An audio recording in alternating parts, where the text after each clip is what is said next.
Bayangkan ini, kamu terbangun sebelum matahari muncul. Udara dingin menusuk tapi segar. Tak ada kasur empuk, hanya alas dari kain felt di atas tanah yang keras. Di sekelilingmu, dinding melengkung dari ger. Tenda bundar khas Mongol, berderit pelan saat angin pagi berdesir.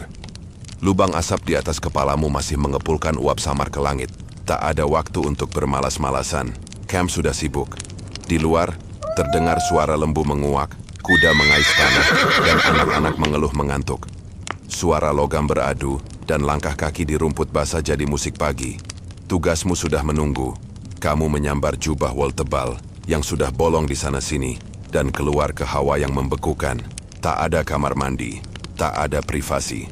Di sini semuanya dilakukan terbuka, bekerja, mencuci, bahkan melahirkan atau mati. Hal pertama yang harus kamu lakukan, mengecek hewan ternak. Kamu jalan ke tali pengikat tempat kuda keluarga diikat semalaman. Napas mereka mengepul. Masing-masing kuda betina harus diperah susunya. Tanganmu dingin, tapi tubuh mereka hangat. Susu itu nanti akan difermentasi jadi airag. Minuman asam mengandung alkohol ringan yang jadi santapan harian. Lalu kamu mengumpulkan kotoran yak, kering, berserat, bahan bakar api unggun. Tak ada kayu bakar. Pohon langka di sini. Panas berasal dari sisa kotoran hewan. Ibumu dan saudara perempuan sedang merebus air. Kamu bantu mengocok susu, memeriksa keju kering yang nanti dijemur. Bau susu asam memenuhi udara. Khas, menusuk, tapi menenangkan. Kamu sempat menghangatkan diri sebentar, lalu kembali beraktivitas. Kalau ini musim semi, kamu harus menggiring hewan ke tempat rumput baru. Kalau musim dingin, kamu harus membuat mereka bertahan hidup. Apapun musimnya, kamu akan berjalan jauh hari ini. Tak ada peta, tapi kamu hafal tanah ini. Di mana rumput terbaik, sungai mana yang tak cepat membeku, dan di mana serigala biasa muncul. Kamu nggak punya tanah. Nggak ada yang punya. Tapi kamu punya tanggung jawab. Kalau domba hilang, seluruh keluarga merugi. Kalau kuda lepas mungkin nggak akan pernah ditemukan lagi. Saat siang tiba, kamu keringatan di balik jaket bulu, meski udara tetap dingin. Makananmu cuma daging kering dan keju keras. Keras, alot, tapi mengenyangkan. Kadang ada sup tulang. Teh, kalau beruntung. Waktu istirahat, hampir nggak ada. Kalau badai datang, seluruh camp harus dibongkar. Cepat, tanpa keluhan. Rumahmu dilipat jadi satu bundel diangkut kereta lembu. Semua ikut bantu. Anak kecil pun tahu caranya melipat tenda. Dinding kayu, lapisan felt, tiang tengah. Padang rumput nggak pernah menunggu. Menjelang malam, udara makin dingin. Angin melolong rendah di antara rumput. Api unggun menyala di tungku besi. Di dalam ger, asap menggantung di udara. Tercampur bau daging rebus dan airag yang menyengat. Kamu duduk bersama keluarga di sekitar perapian. Kadang ada musik, biola 2 senar kepala kuda, atau cerita turun-temurun diceritakan dalam bisikan pelan. Kamu tidur seperti kamu bangun, masih berpakaian lengkap, berselimut lapisan wol, siap bangun kembali besok. Inilah ritmenya, pindah, bekerja, waspada, bertahan. Hidup yang nggak diukur pakai jam atau uang, tapi pakai wol, cuaca, kuku kuda, dan kekuatan tanganmu sendiri. Inilah kehidupan penggembala Mongol, dan bagi kebanyakan orang, ini satu-satunya hidup yang pernah mereka tahu. Berikutnya, kita akan masuk ke kehidupan pria yang lahir dari camp-camp ini, tidur di bawah langit yang sama, dan suatu hari menyatukan semua suku di padang rumput ini.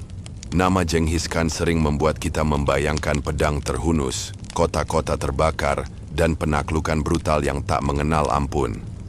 Tapi sebelum dunia mengenalnya sebagai penguasa paling ditakuti di muka bumi, dia hanyalah seorang anak laki-laki bernama Temujin.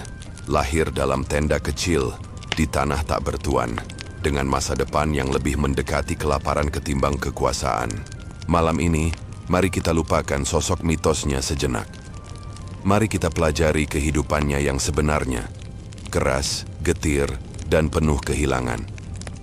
Temujin kecil dan masa kanak-kanak tanpa kasih. Temujin lahir sekitar tahun 1982, di tengah padang rumput liar yang tak pernah mengenal diam. Ayahnya Yesugei adalah kepala suku kecil, Bukan bangsawan, bukan pula orang kaya, hanya cukup kuat untuk dihormati, tapi tidak cukup kuat untuk dilindungi. Saat Temujin masih kecil, ayahnya diracun oleh musuh. Keluarganya langsung ditinggalkan oleh anggota suku mereka sendiri. Dalam budaya stepa, kehilangan pelindung berarti hilang segalanya. Tak ada rumah, tak ada ternak, hanya perut lapar dan musim dingin yang panjang. Temujin, ibunya, dan saudara-saudaranya hidup dari akar-akaran, buah hutan, bahkan tulang hewan yang sudah dibuang. Kadang mereka memakan tikus atau binatang buruan kecil. Ia bahkan pernah membunuh saudara tirinya sendiri dalam perebutan makanan, sejarah yang kelam, tapi juga menggambarkan betapa keras dunia di sekitarnya. Masa muda, dikhianati dan ditawan saat remaja, Temujin ditangkap oleh musuh suku dan dijadikan tawanan. Ia dipasang papan kayu besar di lehernya, semacam penjara portabel yang membuatnya tidak bisa bergerak bebas. Tapi ia melarikan diri, dengan kecerdikan dan keberanian yang luar biasa. Selama tahun-tahun berikutnya, Temujin mulai membangun kembali kekuatan, bukan dengan warisan, tapi dengan janji, bahwa ia akan memberi tempat bagi mereka yang terbuang. Ia mulai mengumpulkan orang-orang dari berbagai suku yang biasanya saling bermusuhan. Ia tak peduli dengan darah bangsawan. Yang ia pedulikan adalah kesetiaan dan kemampuan. Menjadi Genghis Khan, menyatukan yang tak pernah bersatu. Nama Genghis Khan baru muncul setelah ia berhasil menyatukan sebagian besar suku Mongol, yang selama ratusan tahun hidup dalam perang antar saudara. Tahun 1206, ia dinobatkan sebagai Khan dari segala yang di bawah langit. Tapi bukan hanya kekuatan militer yang membuatnya luar biasa. Ia memperkenalkan aturan hukum tertulis, yasa, yang mengatur segalanya dari pencurian hingga hak perempuan. Ia menghapus sistem kasta, memberi promosi berdasarkan kemampuan, bukan keturunan. Ia membangun sistem pos tercepat pada zamannya, menyebarkan pengetahuan, dan bahkan memberi perlindungan pada pedagang asing dan utusan musuh. Lelaki dengan rasa kehilangan yang tak pernah hilang meski sukses sebagai pemimpin. Hidup pribadi Temujin penuh luka. Ia kehilangan banyak anak dalam perang, dan istrinya, Berthe, pernah diculik oleh musuh saat mereka masih muda. Pengalaman pahit itu membentuk dirinya sebagai seseorang yang selalu ingin mengamankan dunia yang rapuh di sekitarnya, bahkan jika itu berarti menghancurkan seluruh kerajaan untuk melindungi kaumnya. Genghis Khan bukan sekadar penakluk, ia adalah anak buangan, pemimpin pragmatis, pendiri tatanan baru yang anehnya lebih stabil daripada yang ia hancurkan. Dalam keheningan malam ini kita bisa membayangkan bukan hanya sosok penakluk di puncak kekuasaan, tapi juga anak kecil kelaparan yang mencoba bertahan di bawah langit terbuka. Selanjutnya, kita akan memasuki misteri besar, di mana sebenarnya Genghis Khan dikuburkan. Dan kenapa tak ada yang pernah berhasil menemukannya hingga hari ini? Bayangkan ini, seseorang yang menaklukkan setengah dunia, yang membuat bangsa Eropa gemetar, dinasti Cina tunduk, dan seluruh jalur sutra bersatu di bawah satu kekuasaan. Tapi hingga kini, tak ada yang tahu di mana tubuhnya beristirahat. Makam Genghis Khan, salah satu rahasia sejarah paling membingungkan, paling dijaga, dan paling penuh misteri. Legenda di balik kematian. Genghis Khan wafat tahun 1227 di tengah kampanye militer melawan dinasti Xia Barat di Cina. Tapi, bagaimana ia meninggal? Sejarah tak memberitahu dengan pasti. Ada yang bilang ia jatuh dari kuda. Ada yang bilang dibunuh oleh tawanan perang. Ada yang mengatakan penyakit. Bahkan ada cerita liar bahwa seorang putri bangsawan membunuhnya secara pribadi demi balas dendam. Namun kematiannya saja tak seaneh penguburannya. Menurut legenda, para pengiringnya membawa jenazah Genghis Khan kembali ke Mongolia, melewati jarak ribuan kilometer, tanpa tanda, tanpa upacara besar, semua dalam diam. Kubur diam-diam, bunuh saksi konon. Setelah pemakaman, setiap orang yang terlibat langsung dalam penguburan dibunuh. Setelah itu tentara khusus membunuh siapapun yang mereka temui dalam perjalanan pulang untuk memastikan tak ada saksi. Dan terakhir mereka sendiri bunuh diri atau dibunuh oleh pasukan lain yang mengikuti di belakang mereka. Hasilnya, sebuah makam, tanpa penanda, dan tanpa saksi hidup. Hipotesis lokasi. Selama berabad-abad, para peneliti, arkeolog, bahkan petualang gila mencoba menemukan lokasi makam ini. Sebagian besar percaya Genghis Khan dikubur di suatu tempat di kawasan Gunung Burkhan Khaldun di timur Laut Mongolia, wilayah suci yang memang sangat ia cintai. Tapi luasnya mencapai ribuan kilometer persegi, dan para keturunan Mongol modern menolak keras penggalian di sana. Bagi mereka, gangguan terhadap makam leluhur adalah dosa besar.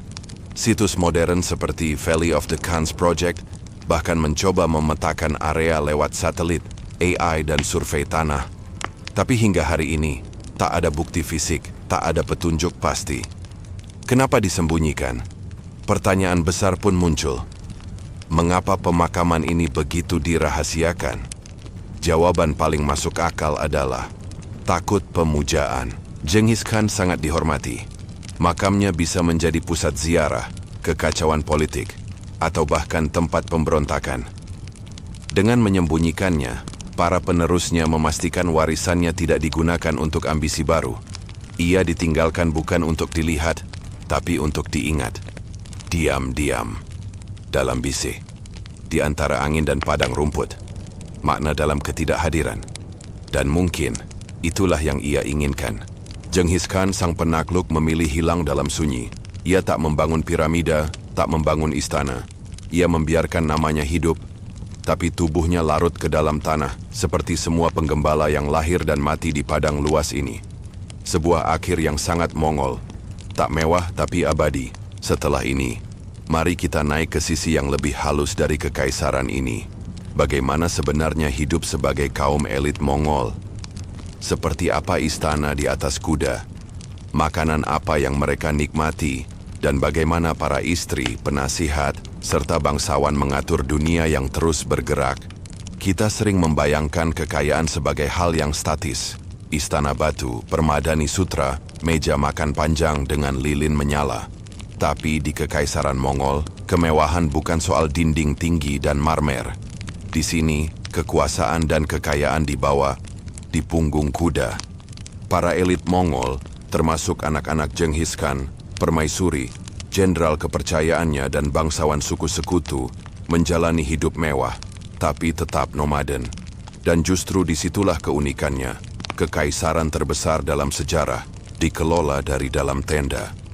Istana berjalan, para bangsawan Mongol tinggal di ger tenda, yang jauh lebih besar dan megah dibanding rakyat biasa. Terbuat dari lapisan felt tebal dan kayu ringan, ger elit kadang bisa berdiameter lebih dari 10 meter.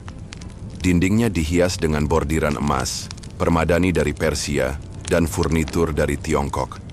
Tenda ini tidak hanya tempat tidur, ini adalah ruang rapat, pengadilan, dan balairung diplomatik. Saat pemimpin berpindah lokasi, seluruh rombongan ikut. Ratusan orang termasuk pelayan, juru masak, pengawal, pendeta, dan bahkan koleksi hewan peliharaan eksotik seperti burung elang dan singa kecil dari Timur Tengah. Mereka menyebut ini sebagai istana bergerak, makanan dan minuman para bangsawan. Sementara rakyat biasa makan keju kering dan daging kuda asap, para elit menyantap makanan yang lebih bervariasi. Daging kambing muda, dimasak dengan teknik rebus lambat dalam kendi tanah. Anggur dan madu dari Asia Tengah, teh dengan susu dan mentega, diminum dalam mangkuk perak. Roti manis dan kurma hasil impor dari jalur sutra. Dan tentu saja, airak terbaik yang difermentasi secara khusus. Jamuan makan bisa berlangsung berjam-jam, diiringi musik tradisional dan kadang pertunjukan akrobat dari budak atau penghibur asing. Hidup para perempuan elit. Jangan salah, di tengah budaya perang, perempuan elit Mongol punya kekuasaan besar. Istri utama Genghis Khan, Berthe, punya wewenang atas tenda utama dan wilayah rumah tangga. Setelah Genghis wafat, para permaisuri dan ibu para Khan selanjutnya sering mengelola wilayah kekuasaan sendiri. Bahkan ada masa di mana seorang ibu ratu mengatur seluruh kekaisaran dari balik tenda, saat anak-anak lelakinya masih bertempur di luar wilayah. Perempuan elit bisa menunggang kuda, berburu, memberi perintah militer, dan terlibat aktif dalam perjanjian politik. Mereka bukan sekadar simbol, mereka bagian dari mesin kekaisaran. Lembutnya kekuasaan dalam dunia keras, para elit Mongol hidup di antara dua dunia. satu penuh kenyamanan pribadi dan kenikmatan budaya, dan satu lagi penuh kekerasan, pengkhianatan, dan pertempuran. Tapi justru karena itulah mereka begitu tangguh, tidur di ranjang empuk tapi siap bangun besok dan memimpin penyerbuan ribuan mil jauhnya. Dan meskipun mereka punya segala kemewahan, mereka tetap nomaden. Tak ada istana permanen, tak ada tempat yang disebut rumah. Bahkan Sang Khan Agung sendiri bisa bangun suatu pagi dan pindah ribuan kilometer hanya karena rumput mulai menipis. Dalam keheningan malam ini, mungkin kita bisa belajar sesuatu dari cara hidup ini, bahwa kemewahan tidak harus statis, bahwa kekuasaan tidak selalu datang dalam bentuk istana, dan bahwa keabadian bisa muncul dari tenda sederhana yang terus berpindah, meninggalkan jejak tak tertulis di bumi luas. Genghis Khan dan para elitnya sudah lama tiada. Tapi padang rumput masih ada, angin masih berhembus, dan bayang-bayang mereka masih berkeliaran di antara ger dan kuda yang terus bergerak. Tarik napas dalam, hembuskan perlahan. Semoga cerita malam ini membawamu tidur dalam damai, ditemani angin, sejarah, dan langit terbuka. Sampai bertemu di cerita Boring History for Sleep berikutnya. Selamat malam.